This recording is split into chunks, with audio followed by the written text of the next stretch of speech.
number one problem with salespeople is they talk too much. The key is to understand why you specifically talk too much so you can correct it. You see, it just doesn't happen by happenstance. There's a reason that you're talking too much. You need to understand that customers are evaluating the fit with you. Then evaluate your level of technical competence. But first of all, they're evaluating you. And if all you're doing is talking too much, you kill yourself. You never get to round two, and therefore you never get deep into the presentation. Even though they may sit there and keep bobbing their head up and down at you, you've really lost this customer very early. So when you really take a look and examine why, when I watch sales reps or listen to presentations, why is it they're talking too much? I hit upon these things.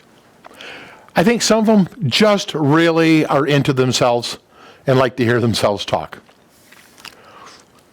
Most are nervous. Some are doing fine until they abandon the presentation or the plan that they're running. I can hear them on stride. Things are going good. They got customer involvement. Then all of a sudden, they trail off, and they don't even know the questions to start to ask somebody, but they get off the presentation, which is the number one reason you should have a presentation follow, is because it keeps you from talking too much and gives you a planned destination. The customer sees that you're meandering every which way. And to them, it just sounds like a bunch of yep, with no clarity, no purpose, and they see it as no help to them. I see reps sometimes or hear presentations or watch presentations where all of a sudden things are going fine and the rep gets distracted. And because of that distraction, a new topic gets added. And the distraction could be a doorbell ringing. It can be a phone ringing. I'll be listening to presentations with the guys. They say, oh, this is where she got up and had to go take care of the baby and came back. But then all of a sudden, we weren't on track no more. The rep is doing this off and just keeps talking because he doesn't even know where he's at. Stick to the presentation. Sometimes I'll be listening, things are going just fine, and the rep gets into show-off mode. Let me show you how much I know. And they start espousing instead of understanding that they're there to guide the presentation and to get the customer involved in the presentation and not necessarily keep spewing out information of how much they know. Nobody likes a know-it-all. Sales reps will ask questions where they're supposed to wait for a response. The silence gets too deadly, and the sales rep feels he needs to fill the void and start talking again, and he doesn't know where to go because the customer was supposed to respond, so they just start talking, and it goes off into oblivion again, and causes problems with the presentation. But one of the biggest ones I see is where the sales rep hears something and they feel it's important to start covering perceived objections. Customer says something, throws them a little off kilter, throws out an objection, and instead of letting the presentation do the work, the sales rep feels compelled to start handling objections and deviate from the presentation. Here's the challenge.